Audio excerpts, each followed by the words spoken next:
Okay. No question, ah? Okay, kalau tak ada question, saya sambung sikit. Okey, ini adalah saranan kepada calon untuk soalan struktur ya. Okey, soalan struktur dalam SPM ada 4. So, jawab ke 4 soalan struktur. Okey, kalau dalam 4 tu selalunya 2 adalah soalan daripada tingkatan 4 dan lagi 2 adalah soalan daripada tingkatan 5. Alright. Okey, baca, jawab berdasarkan peruntukan markah. Tengok peruntukan markah tu berapa. Baca dan fahami kehendak soalan. Jawab soalan yang anda tahu dahulu, okay, so that you don't waste your time. Tulis ayat yang lengkap dan ringkas dan jawab di ruang yang disediakan. Selalunya untuk soalan struktur, ruang akan disediakan dalam kertas soalan. Alright? Okay.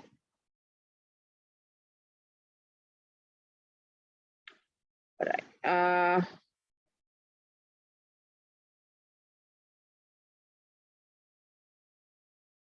Okay, itu sahaja tentang soalan struktur. Okay, now I'm going to stop the share. I'm going to share slides on soalan essay, which is the week 2 slides. Okay, slide daripada minggu kedua yang saya buat hari itu.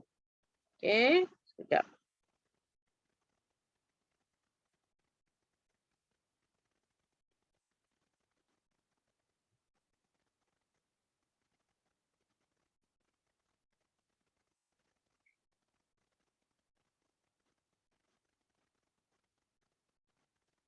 Okey, ini adalah soalan daripada minggu kedua. Soalan pula, slide daripada minggu kedua. So dekat dalam minggu kedua ni cikgu ada terangkan tentang cara menjawab esei. Okey. Ayuh. I think it's wrong with my laptop lah. Cepat sangat bateri dia ni. Okey. Okey, untuk soalan esei kelas, kamu tahu 5 soalan akan disediakan dalam SPM. Kamu kena jawab 3 soalan dan setiap soalan meliputi 20 markah. Okey, merangkumi 20 markah. So 3 soalan, 20 kali 3, 60 markah. So it's quite a big amount of marks daripada soalan esei. Okey, esei itself brings a lot of marks. Okey, dan esei mesti tulis dalam bentuk esei. Awak tak boleh tulis dalam bentuk point form. Terus kamu dapat kosong. Okey. Please do not write dalam bentuk point form. Okay? Essay mesti ditulis dalam bentuk essay. Okay? Alright. Saya tengok contoh pemarkahannya. Saya ada bagi kat sini. Okay, sekejap ya. Saya pun kena tengok one by one.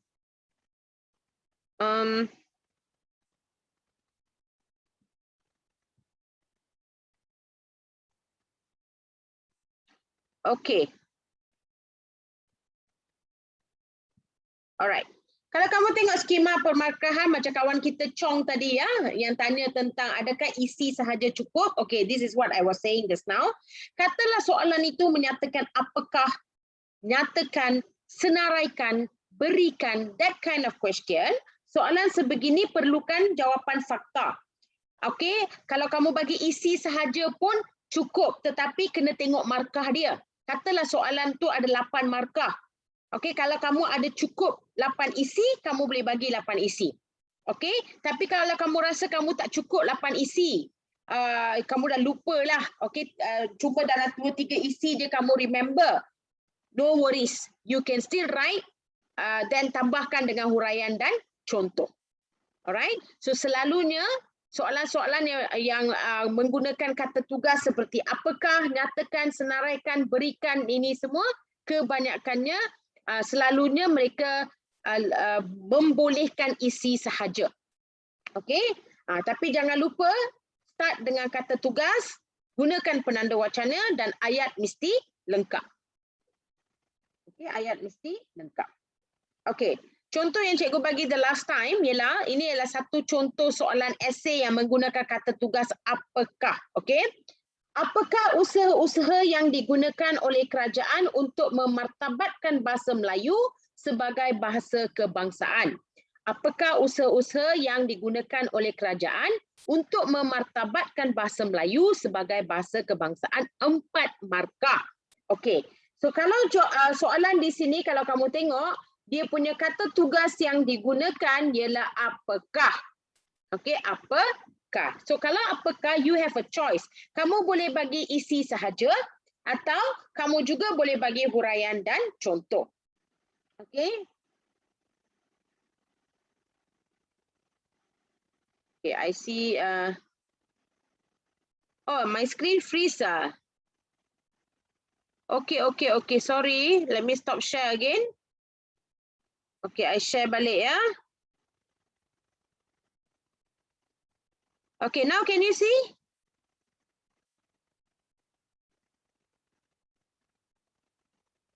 I see. Okay.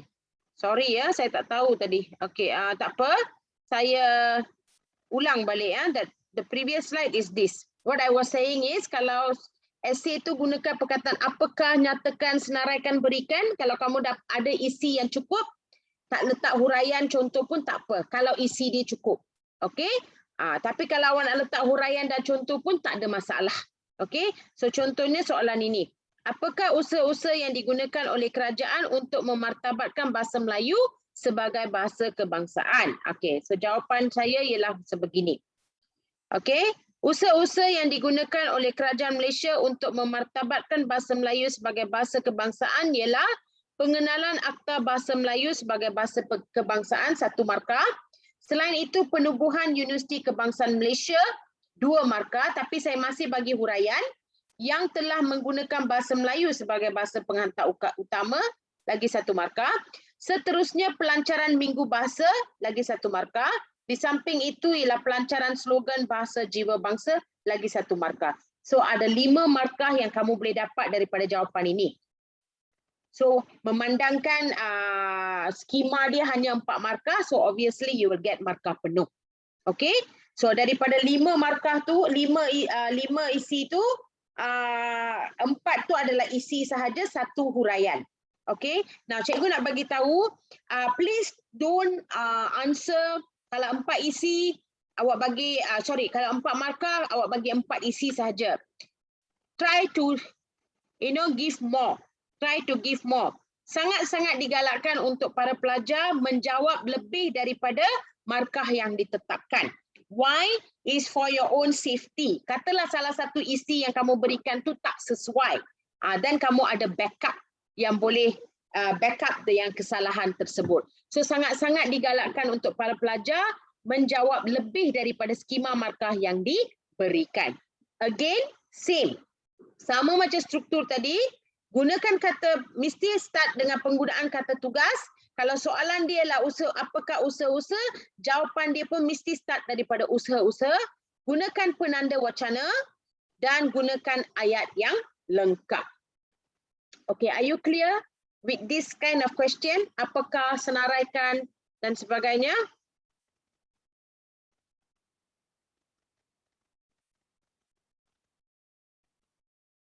Are you clear, class?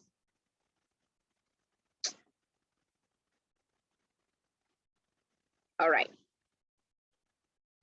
Any question? Saya bagi awak 1 minit untuk fikirkan apa-apa soalan yang kamu nak tanya tentang bahagian ini.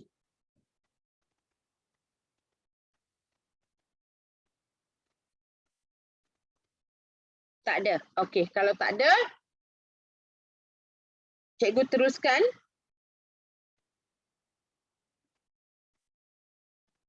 Okey, cikgu teruskan dengan skema pemarkahan untuk soalan macam ini pula.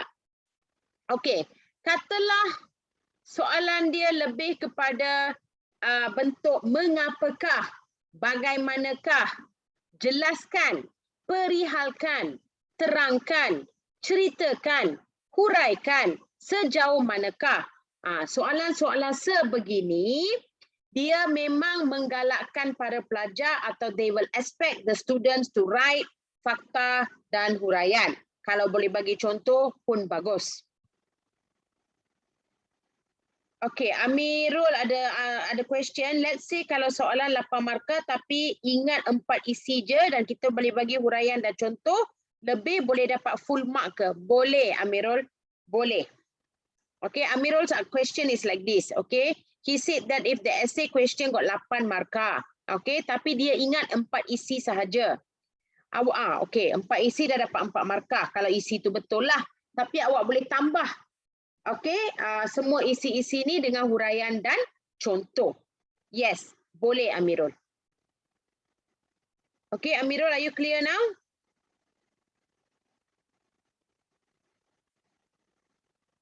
Yes, okay.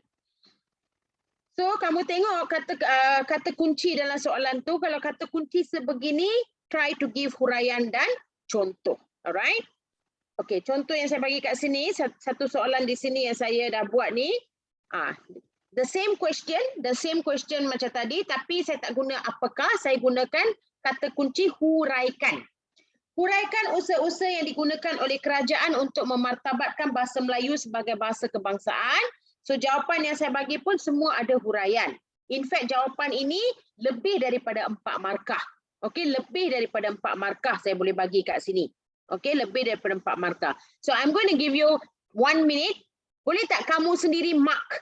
Okay, I want you to mark this essay and tell me how many marks you can get for this essay. Okay, cuba. Essay yang saya dah tulis kat sini, jawapan saya ni berapa markah boleh dapat? Okay, cuba.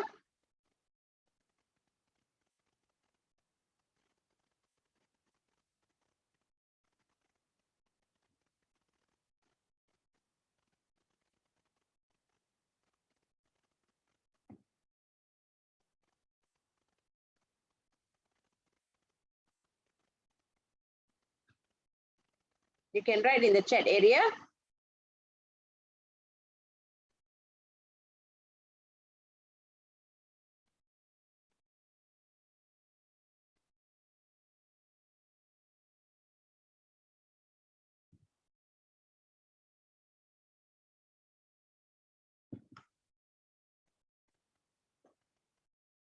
Okay, ada yang dapat, ada yang kata 11, ada yang kata 10.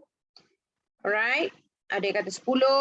Okay, ramai kata 10 dan ada yang kata 11. Okay. Okay, jom kita kira ya. Okay, usaha-usaha yang dilakukan oleh kerajaan untuk memartabatkan bahasa Melayu sebagai bahasa kebangsaan ialah pengenalan Akta Bahasa Melayu sebagai bahasa kebangsaan. 1. Contohnya bahasa Melayu mula digunakan secara sepenuhnya di mahkamah pada tahun 1992. Selain itu, bahasa Melayu dijadikan bahasa pengantar di sekolah. 3, iaitu melalui pembukaan sekolah menengah yang menggunakan bahasa Melayu sebagai bahasa penghantar utama. Lagi satu isi, pasal itu adalah huraian. Lepas tu saya bagi contoh lagi, contohnya Sekolah Alam Shah, lagi satu isi. Seterusnya, penubuhan Universiti Kebangsaan Malaysia, satu lagi isi. Iaitu universiti tempatan yang menggunakan bahasa Melayu sebagai bahasa pengantar, lagi satu. Ini terbukti bahasa Melayu sebagai bahasa ilmu, lagi satu. Alright. Akhirnya penubuhan Dewan Bahasa dan Pustaka, satu lagi, yang berfungsi mengembangkan bahasa Melayu dalam pelbagai aktiviti, satu lagi.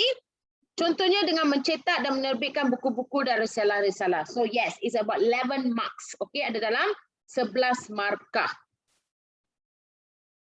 Okay, ada dalam 11 markah. Tetapi kalau kamu nak dapat 11 markah ni, jangan lupa mulakan dengan kata tugas yang telah diberikan dalam soalan. Kalau situ usaha-usaha, sini pun mesti usaha-usaha. Gunakan penanda wacana dan gunakan ayat yang lengkap. Dan kalau boleh dalam menulis esei, kamu boleh cek dengan guru kamu sendiri ya. Kalau digalakkan untuk ditulis dalam perenggan. Okey, setiap isi ditulis dalam perenggan yang berlainan. Okey, alright, that will be better. But please check with your own teacher. Alright. Okay, any question bahagian ni kelas? Bahagian esei ni?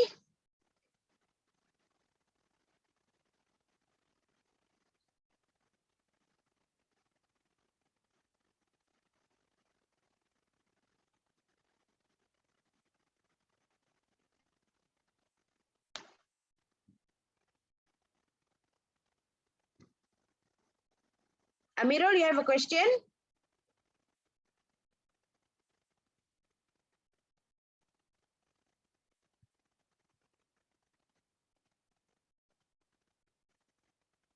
Kalau tak bagi contoh, okey, katalah tak bagi contoh, tapi dia tanya soalan huraian, huraikan. Okey, katalah awak tak bagi contoh, tapi awak ada bagi huraian pun okey. As long as you count your marks. You count your isi and huraian and see cukup tak isi tu? Cukup tak markah tu? Faham tak? Alright. Okay.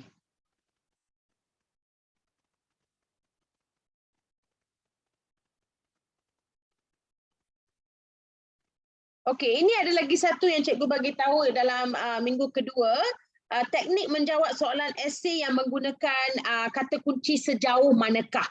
Okay, now this kata kunci is a bit different class because when you say the word sejauh manakah, maksudnya soalan itu sebenarnya bertanya tentang penilaian kamu. Penilaian kamu. Sejauh manakah kamu rasa benda tu penting ke, tak penting ke? Okay, that kind of thing. So it's a type of a penilaian.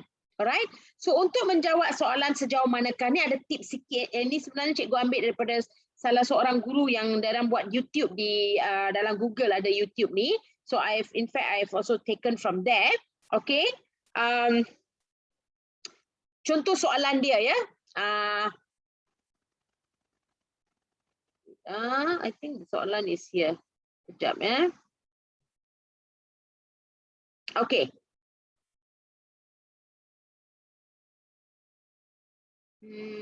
Okay, so untuk sejauh manakah tu dia lebih kepada penilaian.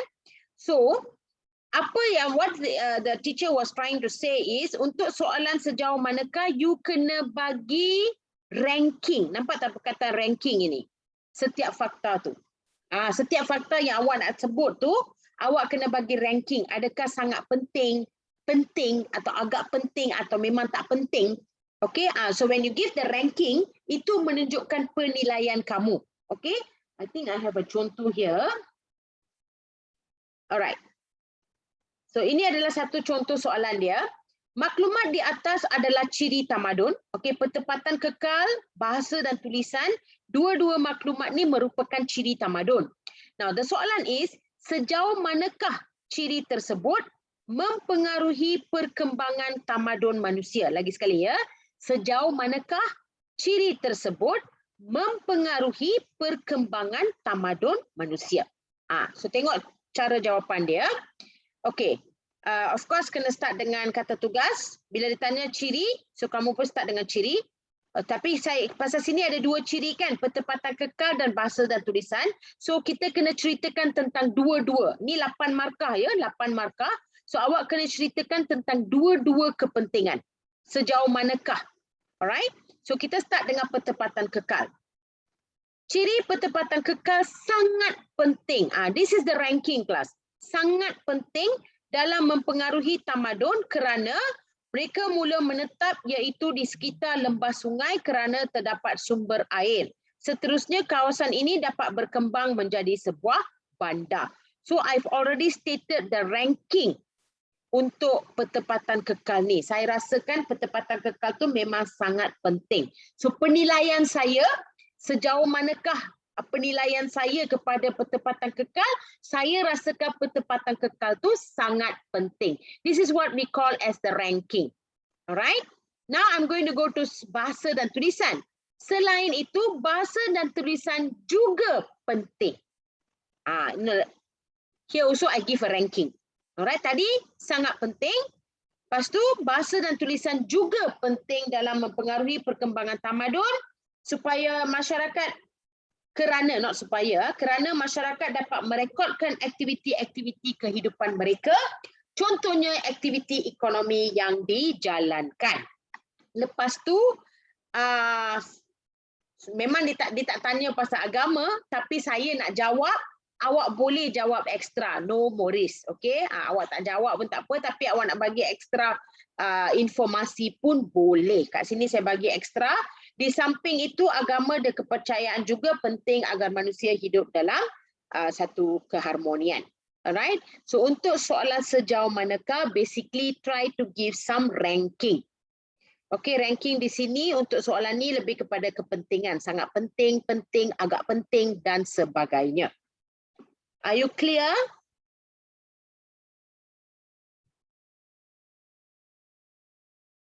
Okay, any question untuk soalan jenis macam ini? So bila awak bagi ranking, so the marker will understand that oh dia faham awak punya penilaian terhadap ciri tersebut.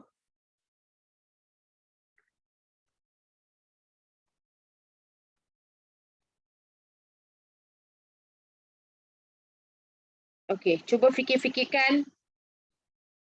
Any other questions on this before I move on?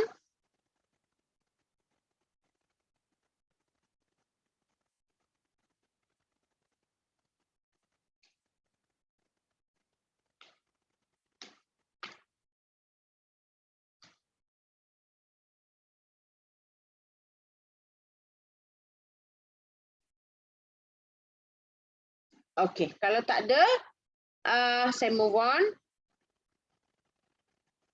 Okay, penulisan inference dalam esei K-BAT. Okay, now. Selalunya inference ini sangat-sangat digalakkan dalam penulisan esei, terutamanya dalam soalan K-BAT, iaitu soalan C.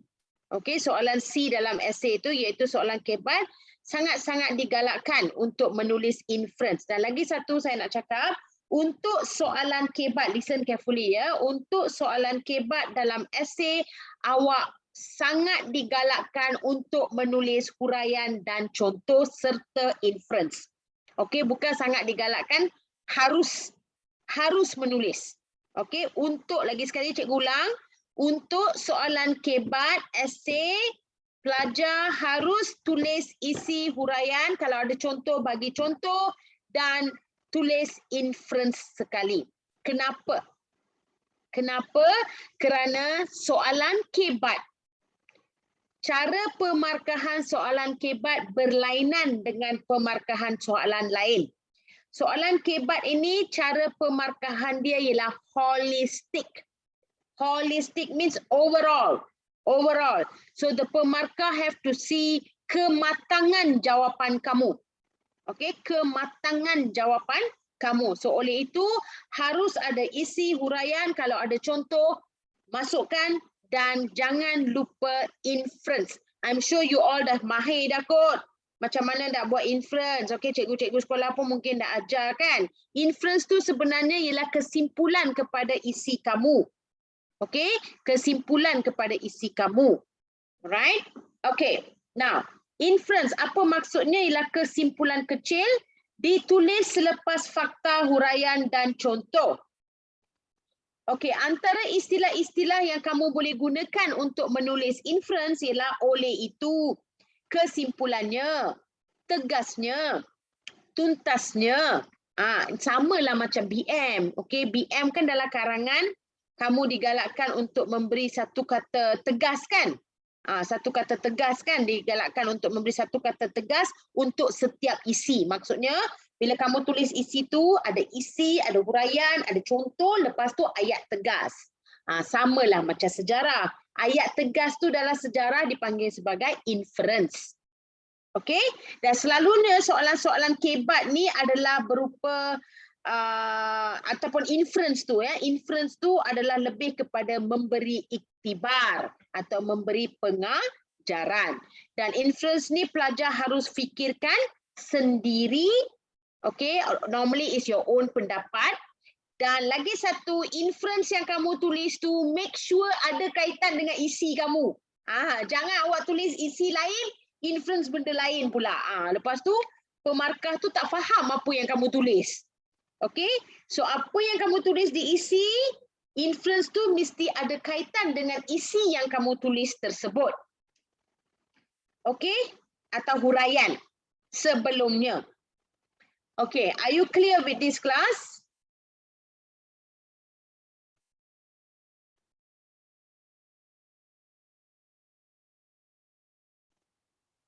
Okay, what about the others?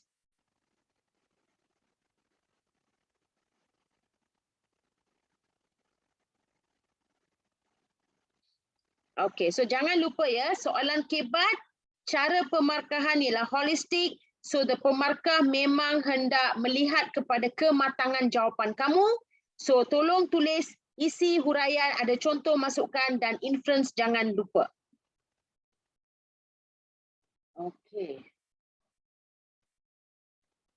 Okey, so syarat-syarat menulis esei secara kesimpulan, baca dan fahamkan tulisan, gariskan kata-kata kunci yang ada dalam soalan tersebut, jawab soalan yang senang dahulu, wajib tulis dalam bentuk esei. Please don't make this mistake. Jangan tulis dalam bentuk point form untuk soalan esei. Tulis nombor soalan dengan jelas bila kamu tulis esei. Respon soalan itu mengikut kata tugas yang telah diberikan. Asingkan mengikut perenggan. Okey, digalakkan untuk menulis dalam perenggan. Dan tulis ikut pemarkahan, digalakkan memberi jawapan yang lebih. Okey, digalakkan untuk memberi jawapan yang lebih. Katalah 8 markah, janganlah kamu tulis 8 cukup-cukup makan sahaja. Okey, tulislah lebih sikit, tulislah 10. Alright, kalau boleh ya. Dan jangan lupa menggunakan penanda wacana dan ayat yang lengkap. Dan untuk soalan kebat, jangan lupa tulis inference. Okey, dengan itu cikgu dah selesai untuk bagaimana nak menjawab soalan struktur dan soalan esei. Okey, any last questions before I go to lagi satu slide?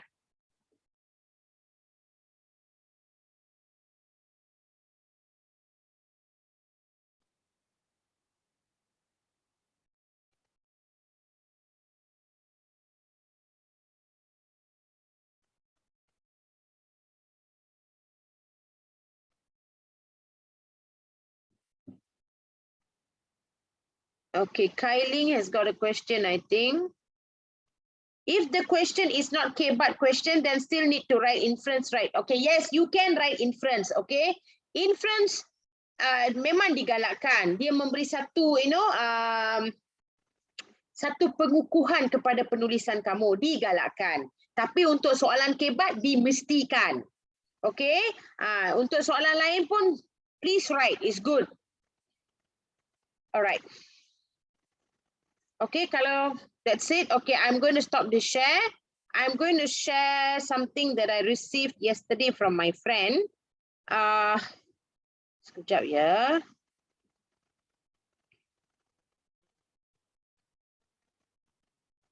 Ini dalam bentuk Word, dalam bentuk Word. Maybe you can't see it.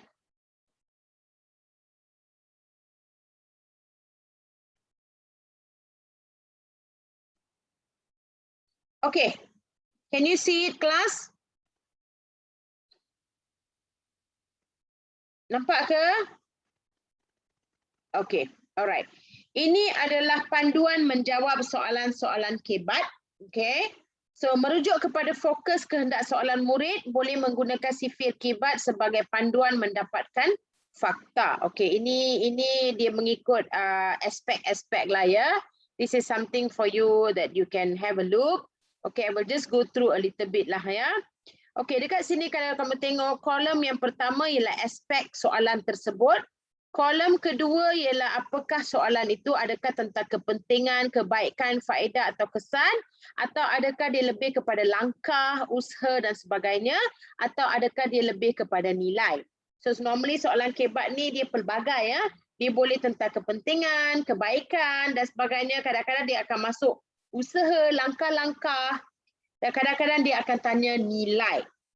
Okey. So katalah keluar soalan kebat dari segi perlembagaan, aspek perlembagaan yang kamu belajar. So katalah ditanya tentang kepentingan perlembagaan itu, ini adalah beberapa jawapan yang ada kat sini. Awak boleh go through lah before your exam. Okey, panduan pentadbiran untuk melincinkan pentadbiran, untuk menjaga kedaulatan, menjaga hak istimewa Bumiputera dan lain-lain. Ini semua merupakan kebaikan atau kepentingan perlembagaan. Okey, katalah ditanya langkah-langkah untuk menjaga perlembagaan di negara kita, adalah inilah jawapan dia, hormat perlembagaan, patuhi, tidak mencabar dan sebagainya. Okey, antara nilai-nilai yang harus ada untuk dari segi perlembagaan ialah hormati perlembagaan, menghayati perlembagaan. Okay, so some of the answers is already given here lah. You boleh go through lah. Ya, undang-undang dengan perlembagaan pun lebih kurang sama. So saya pergi kepada lagi satu iaitu Okey, pemerintahan demokrasi. Okey, itu agak interesting. Okey. Okey, untuk pemerintah demokrasi, apakah kepentingan kebaikan? Ia merupakan satu kebebasan rakyat.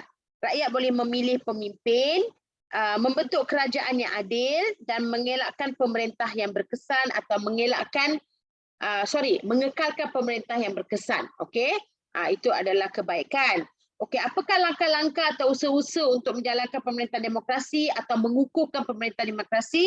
Ialah memberi pendidikan kepada generasi muda dengan menyatakan amalan demokrasi itu betul, menghormati amalan demokrasi dan juga mengamalkan demokrasi secara adil. Right? Okey, nilai-nilai yang terlibat dalam aspek demokrasi ialah keadilan, kebebasan asasi dan juga muafakat. Alright? Okey. Pilihan raya is another one. Pilihan raya dengan demokrasi lebih kurang sama, so I will go to another one.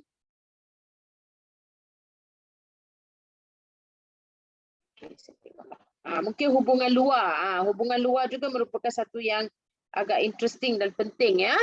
Apakah kebaikan hubungan luar Malaysia dengan negara-negara lain? Kebaikan dia adalah untuk keselamatan negara, meningkatkan ekonomi, meningkatkan pasaran, boleh mendapat bantuan semasa kita susah dan juga boleh mewujudkan kerjasama. Apakah pula usaha-usaha yang boleh dilakukan untuk meningkatkan hubungan luar atau mengekalkan hubungan ini? Negara perlu aktif dalam pertubuhan antarabangsa. Pemimpin yang bijak dan berilmu pengetahuan dalam hubungan luar negara harus diwujudkan. Sering mengadakan lawatan persahabatan dengan negara-negara lain dan memberi bantuan kepada negeri yang memerlukannya. Itu adalah langkah-langkah untuk menjaga hubungan luar tersebut.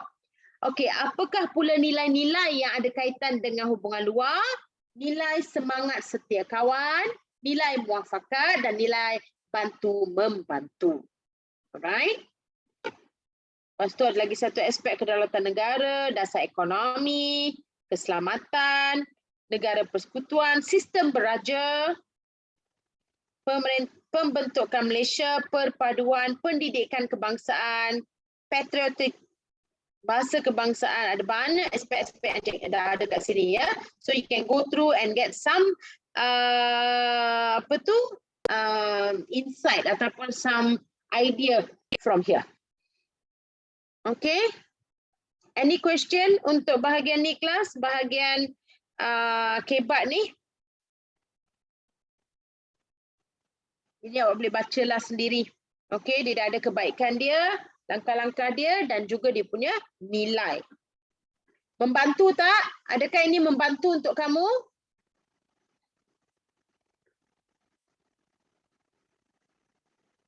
Okay. Kalau saya nak slide sifir, slide. Okay, saya tak ada slide tapi I think I've already sent in the organizer dah hantar dah. Organizer, can you please resend this one, the one in the Word document?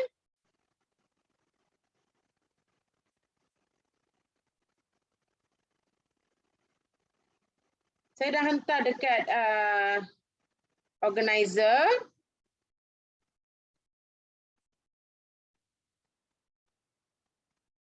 Okay, saya akan repeat, saya akan remind the person.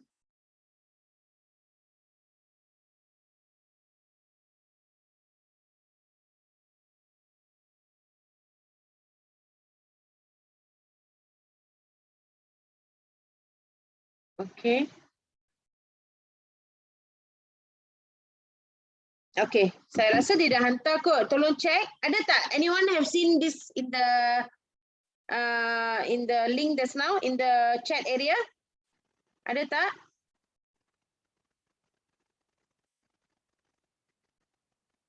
Tu dia dah hantar lagi sekali tu. Okay, good. Ada ya? Okay, Amirul? Alright. Ya, memang membantu. Okay, memang membantu. Okay, good. Alright. Okay, next saya scroll down.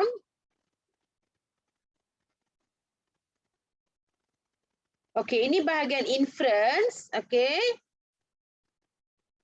Alright, bahagian inference. Okay, as I told you, inference you can start you can start the write-up of inference dengan perkataan oleh itu, tuntasnya, kesimpulannya, and all that. So kalau dari segi politik, katalah isu ataupun aspek yang kamu jawab tu dari segi politik, maybe inference dia kamu boleh kata oleh itu pentadbiran negara berjalan dengan lancar dan berkesan. Oleh itu pentadbiran negara boleh dijalankan dengan sistematik. So make sure ada kaitan dengan isi yang kamu dah nyatakan. Okay? Kalau ia berkaitan dengan ekonomi, kamu boleh jawab oleh itu ekonomi negara dapat meningkat dengan lebih baik, pendapatan negara juga dapat meningkat dengan baik, negara juga boleh mencapai kemajuan di persada dunia. So you can use that kind of things for economy part, aspek-aspek ekonomi. Dari segi sosial pula, sosial tu sangat-sangat besar ya. So some of it you can say oleh itu keamanan negara terjamin. Okay, contohnya demokrasi ya. Katalah topik demokrasi, influence dia kamu dah bagi isi huraian semua. Kalau kamu ada cakap tentang isi dan keamanan dalam isi dan huraian, so influence tu kamu boleh kata oleh itu keamanan negara dapat terjamin. Okey, perpaduan negara dapat dicapai, imej negara terkenal di seluruh dunia dan keselamatan negara terjamin. So itu adalah beberapa a little bit of bantuan lah kepada para pelajar. Okay. Alright. Any question bahagian ni kelas?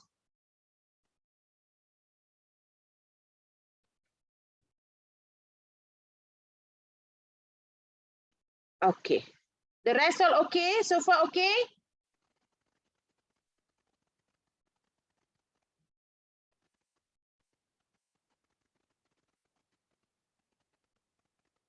Clear? Okay. So dengan tu bahagian menjawab ni cikgu dah settle lah ya. Kira dah settle. Markar, apa tu markar? What is that, Kailing? What markah?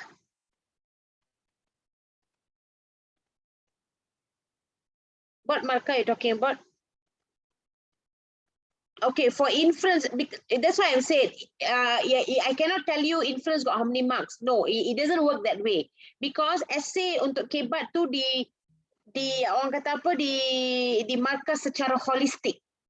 Holistic means overall, they see everything. It's impression marking. Understand? Okay.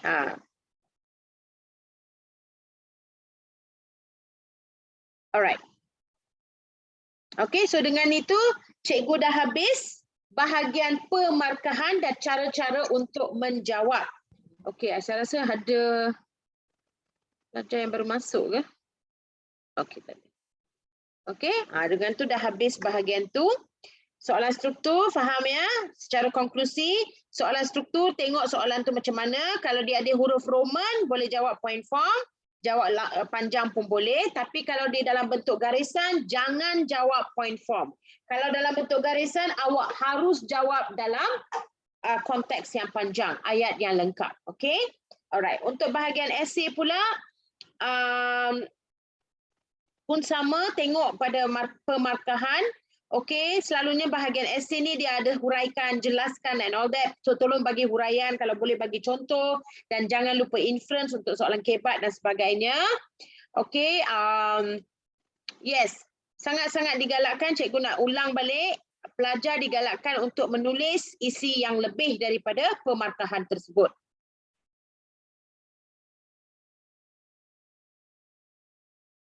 Okay, can someone please send the soalan kebat link please? Tolong send balik. Organizer, I think this person baru masuk. Okay, thank you Kailing. Alright. Okay, I'm going to stop this share.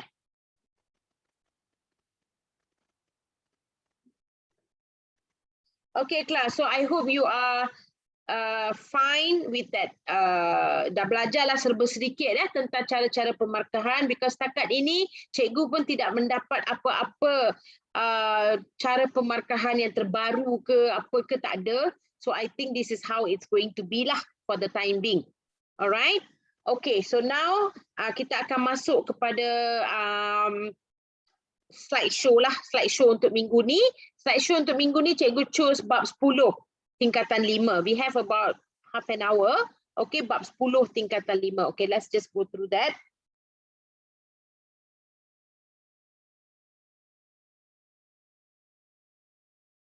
Sekejap ya.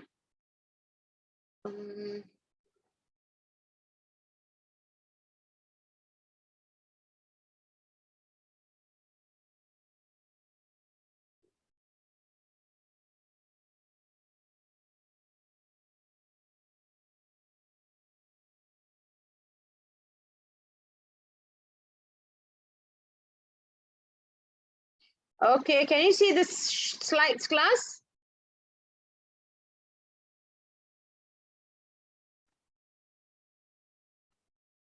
Okay, alright.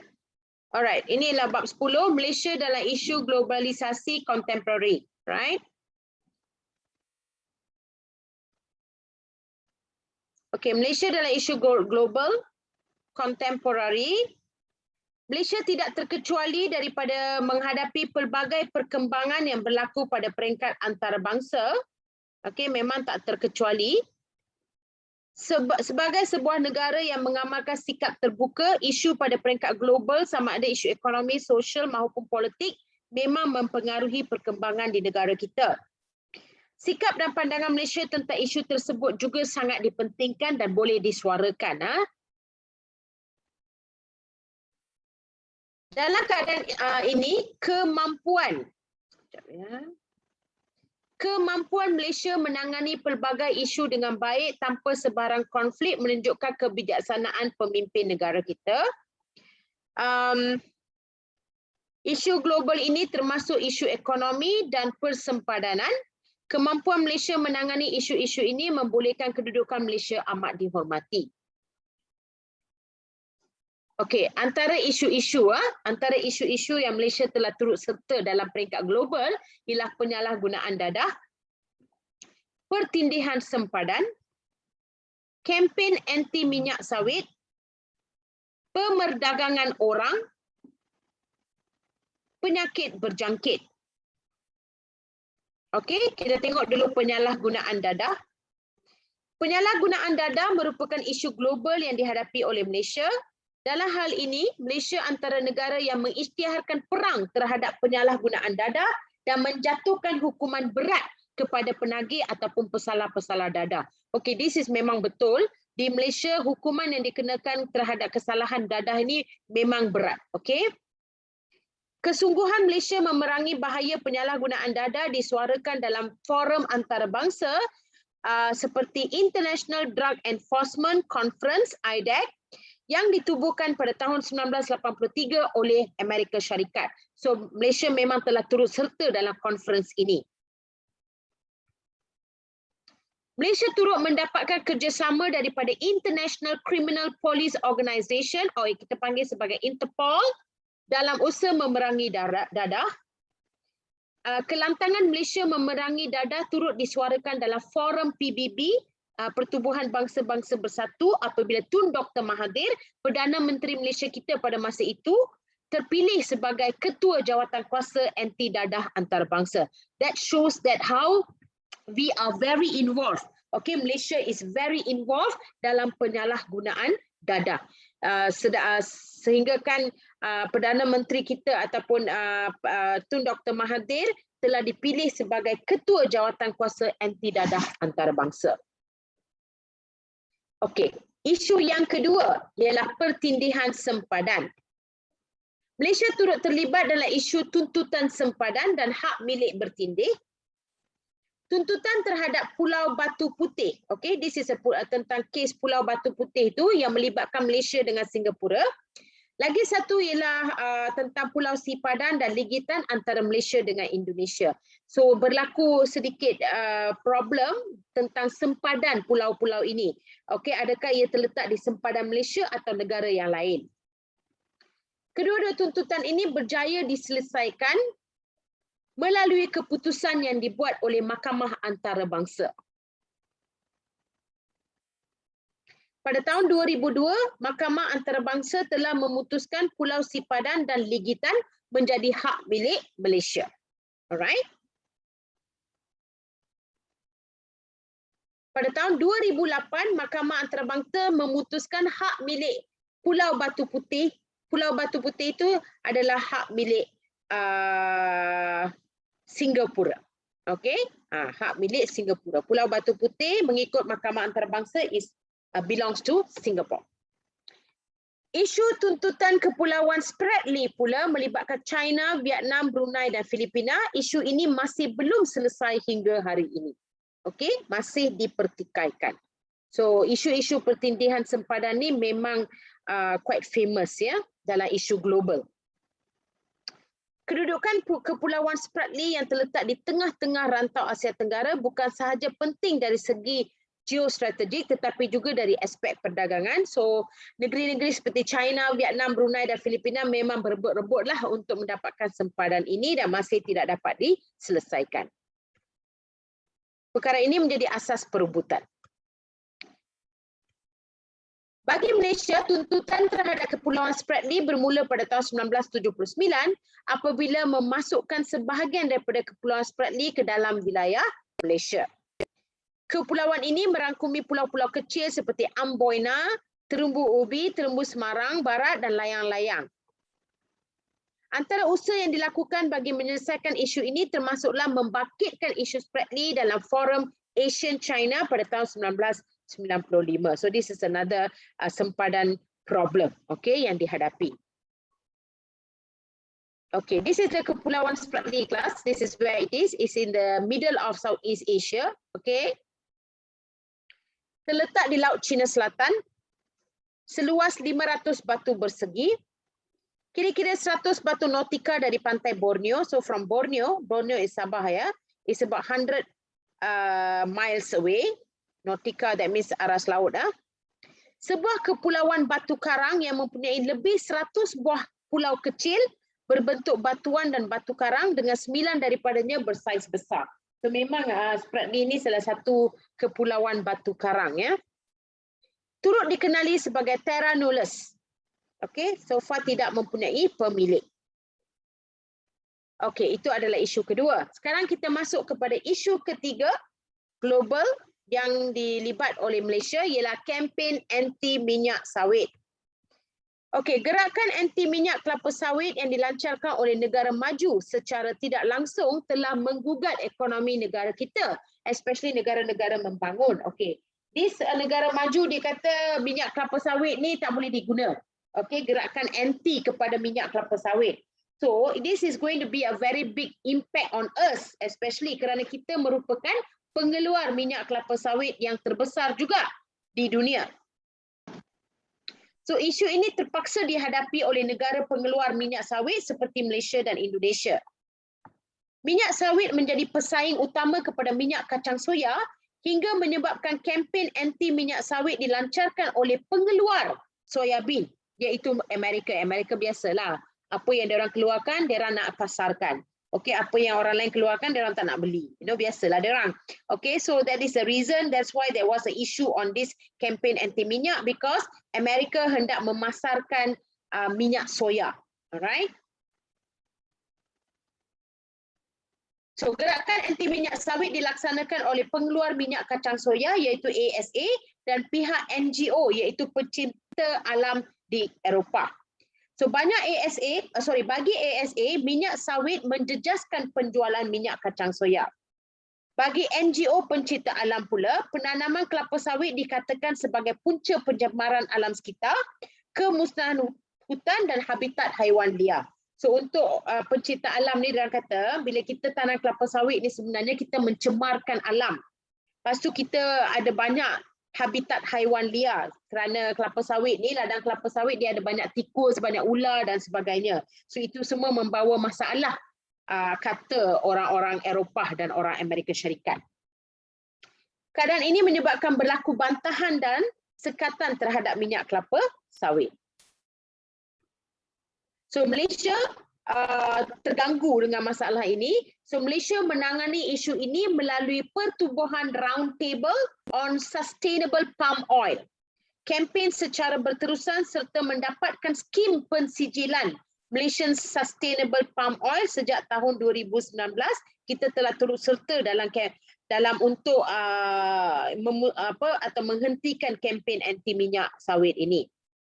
Langkah ini bertujuan menghasilkan pengeluaran minyak sawit secara mampan dan pelaksanaan amalan baik seperti good agriculture practices.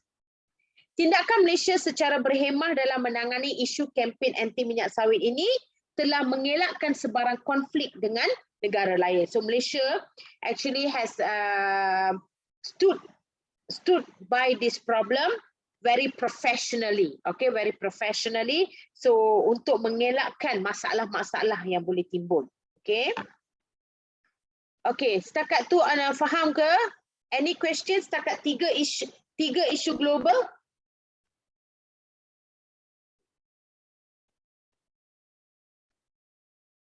Faham ke setakat tu? Okey, yang lain bagi sikit sikit feedback kepada cikgu, faham ke tak? Kalau tidak, cikgu je seorang-seorang syok sendiri kat sini. Okey. Amirul, okey ke?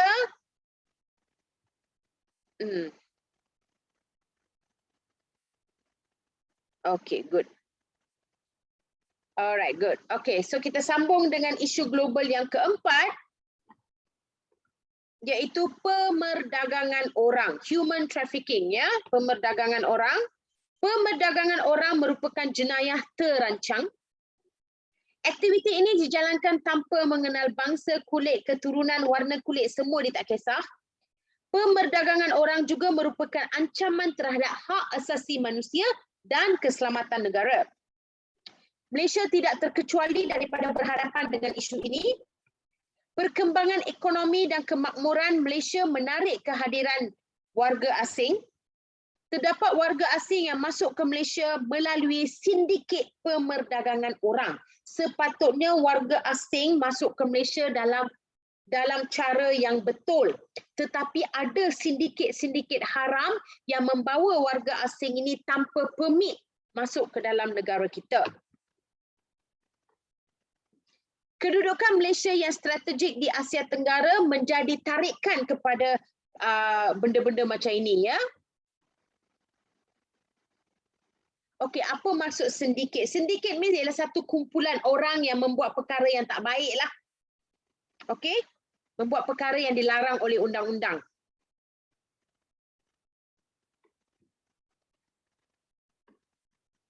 Okey, Malaysia telah menguatkuasakan undang-undang dan memberi bantuan kepada mangsa-mangsa pemerdagangan orang ini. Actually, warga asing ini mereka tak salah, okey, mereka dipaksa dibawa secara tanpa permit, okey. So Malaysia memang telah mengadakan undang-undang ketat on this.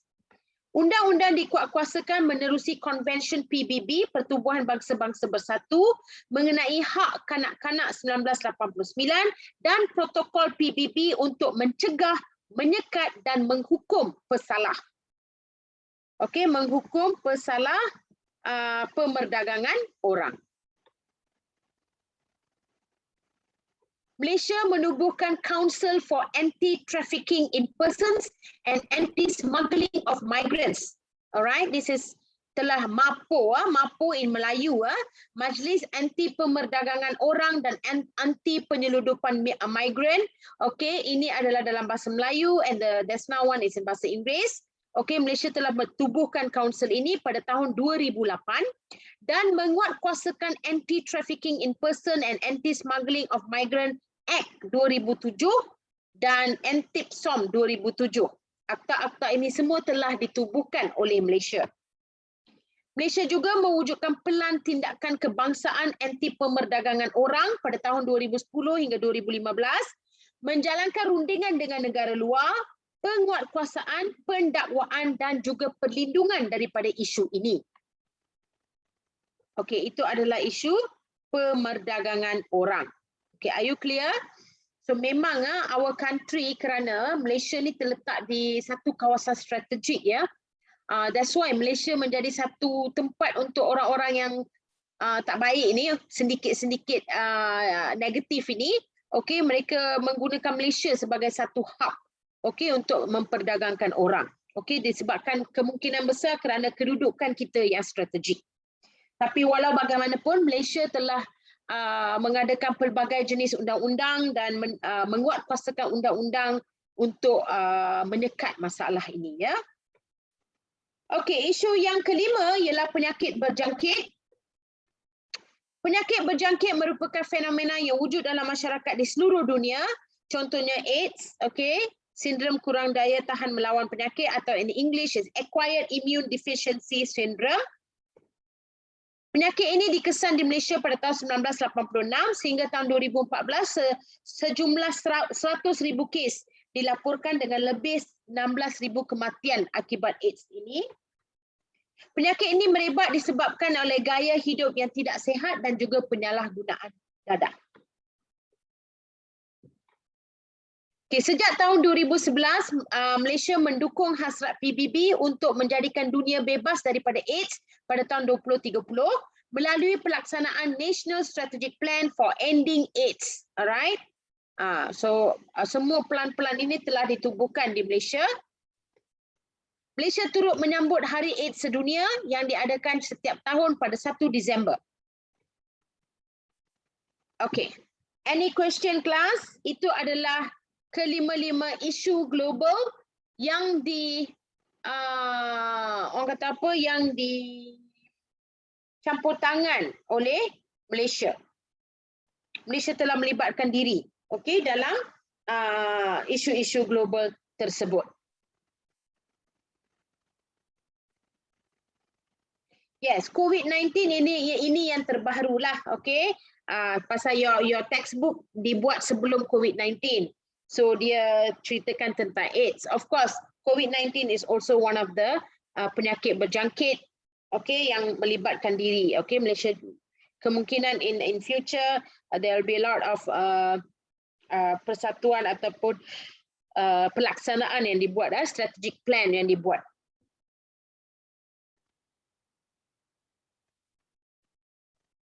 Okay, any question?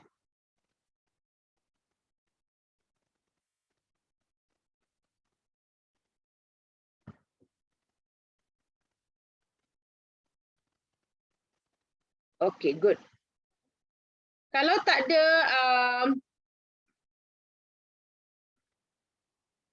okay, 10.2 ni lebih kepada peranan Malaysia dalam hubungan ekonomi antarabangsa. Okay, I won't go through this class. Alright, ni adalah dia punya slide semua. Okay, you can have a look. Peranan Malaysia dalam hubungan ekonomi. Okay, and then these are the 4 peranan, 5 peranan. Okay, and setiap peranan itu dijelaskan dengan baik. Okay, AFTA, ASEAN tu semua awak kena tahulah, ya. Okay, APEC. Okay, APEC is always for economy. Apa tu ekonomi segitiga? Okay, menangani kemelesetan.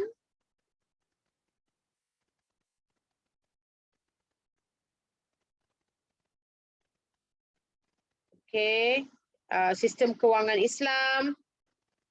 Okay, dan 10.3 pula penglibatan rakyat dalam isu kemanusiaan dan keamanan. Okay, so rakyat Malaysia memang terlibat dalam isu-isu seperti ini. Okay, pemimpin kita semua terlibat. Okay, seperti isu Palestin dan Syria.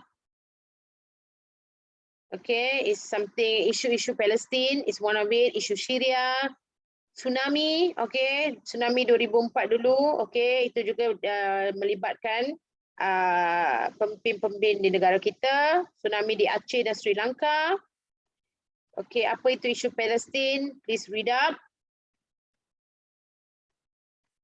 Dan apakah NGO yang telah ditubuhkan? Okay. Everything is here in the slides.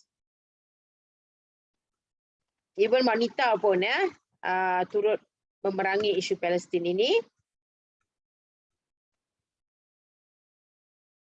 NGO yang membantu Palestin, these are all some of the NGO yang membantu Palestin.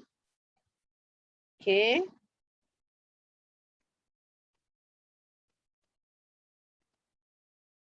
Okay, setiap satu siapa yang tubuhkan and all that. Okay, next is isu Syria. Okay, ini juga satu isu yang didapatkan oleh rakyat Malaysia. NGO yang terlibat dalam Syria. Okay, MyCare, CSM dan GPM.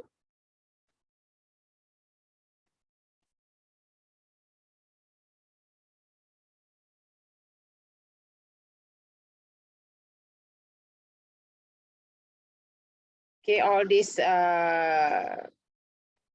Next one is tsunami. Okay, isu tsunami di Aceh dan Sri Lanka. Okay, bagaimana Malaysia telah terlibat dalam isu ini under Malaysian Medical Relief Society, Angkatan Belia Islam, Yayasan Restu. Alright, so one by one is all written here.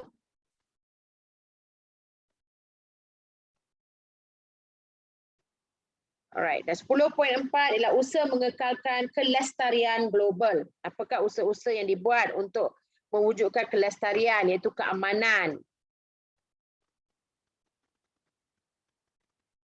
Okay, mengisytiharkan deklarasi Langkawi, one of it, menyertai sidang kemuncak bumi, Antartika sebagai warisan sejagat. These are some of the langkah-langkah yang telah dibuat and each one of it is explained in detail in the slides. Alright, so saya tak ada masa lah nak buat semua ni sekali. Alright, so you can, saya dah hantar, ada dalam link is there in the link in the chat area and you can actually have a look dan baca. Okay, Antartika ialah nama tempat ya sebagai warisan sejagat.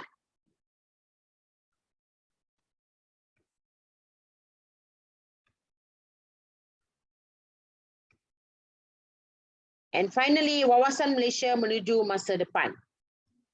Okay. Okay, ini adalah beberapa wawasan. And everything we go one by one.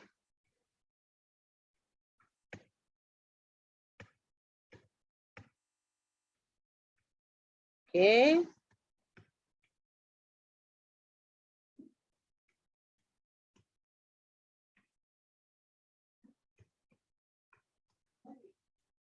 I'm having class.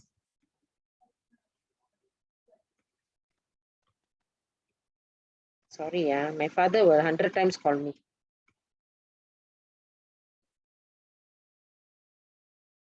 Okay, these are all. Semua ni ada dalam slide ni ya. Okay, tamat. Okay, for this chapter, what we need to know. Okay, saya tak berani lah nak sebut apa yang awak perlu tahu. Isu global tu semua, because as I told you, your batch susah nak predict because you all are the first one to do this KSSM. Okay, so memang susah nak predict soalan lah. Okay, of course, isu global tu semua agak penting. Alright. Okay, let me stop the share. Alright, so isu-isu global tu dan bagaimana kita melibatkan diri dalam isu-isu itu, okay, sebagai rakyat Malaysia, sebagai negara dan sebagainya, itu semua agak penting lah, okay. Alright.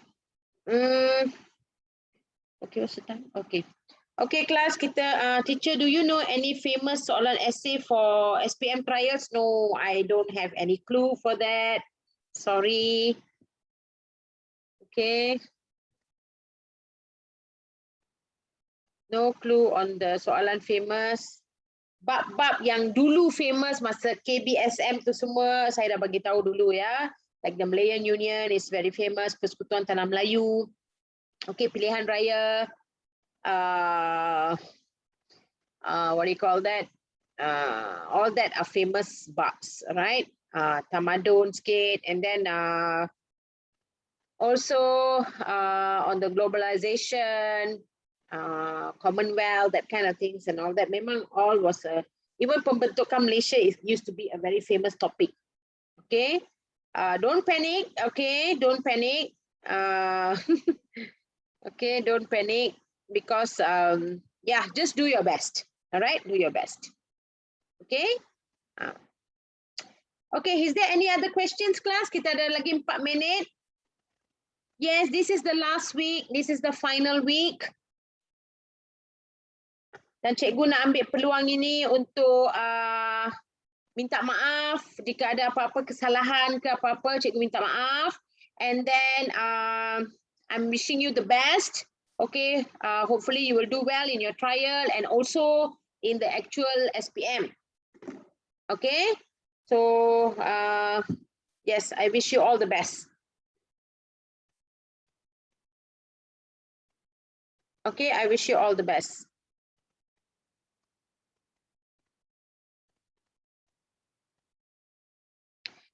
Okay, terima kasih. Thank you, teacher, for teaching us all the way, and thank you for sharing those useful exercises and notes. Yes. Okay, last week I did share with you the soalan-soalan too. Okay, I think they have already put back in this one. Okay, so wishing you all the best. Take care of yourself, okay? And do your best in your SPM. I wish you all the best, okay? Kalau ada kesalahan ke salah silap cikgu, tolong maafkan, halalkan ya. Okay, take care everyone. Going to miss you guys. Okay, thank you. Thank you to you guys too. Yeah, we're going to miss you. I'm going to miss you too. All right, take care.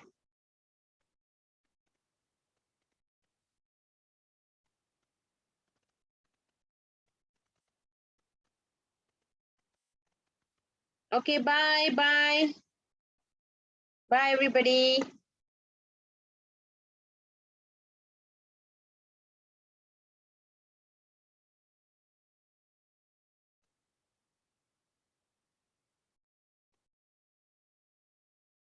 Okay, organizer, thank you very much for organizing.